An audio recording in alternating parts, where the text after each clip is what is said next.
Call it the influence of divine incarnation, the power of Mahakal has begun to manifest its activities in the subtle world. Pandit Shri Ram Sharma Acharya. Book title: Pragyavatar का स्वरूप और क्रियाकलाप. Appearance and activities of Pragyavatar. Pragyavatar means incarnation of wisdom. Core question: how has the reincarnation of Pragya, wisdom, manifested, and what are its core activities and forms? Rise and fall are part of the cycle of universal creation evolution. Although the primacy in this cycle is given to the creation, one has to face decline and defeat in between. There have been many such moments in the history of the world when the universe has come to almost near the end. At that time, the people tremble with the fear of apocalypse. But the Creator cannot let His creation come to an end of universe or pralay. This time would have been like a miracle by which a slight change in the world pace would have been saved while falling into the pit of destruction. That same is called the incarnation of the divine. Few excerpts from the book. The qualities, symptoms, and effect of any object, situation, or environment can be of only two types: good or bad. What is not good must be bad, and what is not bad must be good. When there is no day, there is night, and when there is no night, there is the day. There is no line between darkness and light.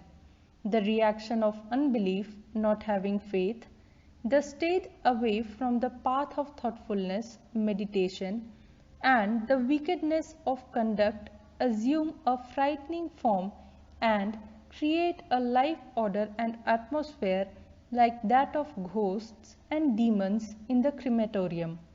The chaos of unbelief is prevalent these days in the form of misconceptions and distortions that have entered the field of religion in the name of rationalism.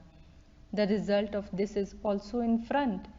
Man is gradually becoming a human animal, human insect, human vampire, and is falling into the pit of decline. The adversity of nature, fault of age, an era of Kali Yuga, and cycle of fate, etc., are the excuses that can be used to explain these things to our mind but cannot lead to any solution. Politics, religion, philosophy, money, power, etc., can also be blamed for the current circumstances.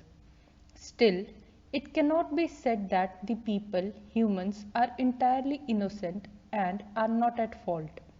In any field, if some foolish person emerges, they do not descend from the sky. They are born in the same society and assume the responsibility for the circumstances in that society. The level of the people of that society generates talents and gives them direction. Those who believe in the visible consider the actions of man to be the cause of his circumstances. But those who can think in depth know that the body is just an instrument made of inert substances in which there is activity, but he does not have the discretion what to do and what not to do. The decision ought to be taken by the mind itself. The body is only a follower and servant of the mind. As the mind tells and orders, so do the body. Good and bad habits appear to be associated with the practice of the body, but the truth is that the whole structure of qualities, actions, and nature resides in mind. Of all the incarnations that have happened so far, the closest preceding incarnation is the later incarnation of Buddha or the later Pragyavatar of the incarnation process that is about to end. Today's era is intellect-oriented, and the problems of the intellect-oriented era can also be contemplative. At the center of man's motivations are beliefs, thoughts, and desires, and in these flows, the whole society flows.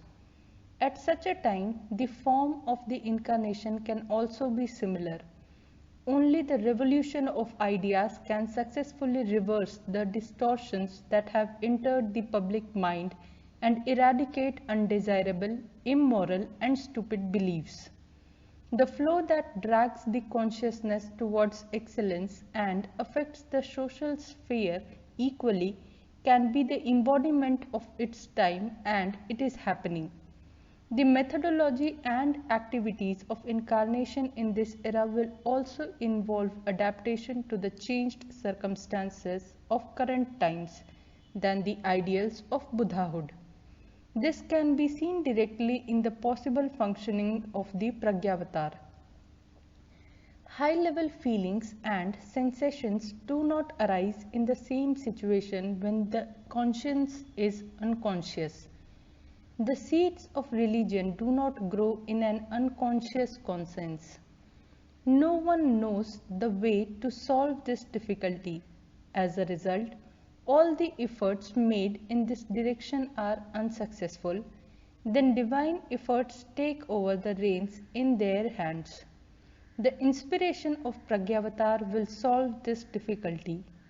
Due to its influence, people will feel new aspirations rising within themselves. Interests toward excellence will start arising in mind. The body will start taking an interest in good deeds. In this form, the seeds of change of the era will burst. The credit for the initiation of this launch always goes to the well-cultured, awakened souls. He takes the initiative and gathers the courage to follow and imitate the commoner according to the problem. When the commanders are ready, only then do the soldiers move towards the battle front. One of the best cultured souls can be said to be the commander appointed by the incarnation of wisdom, under whose leadership the commoner progresses for the desired transformation. Important topics covered in the book: appearance and activity of Pragyavatar, dreadfulness of the current times, treatment of current dreadfulness, appearance and system of Pragyavatar, role of awakened souls.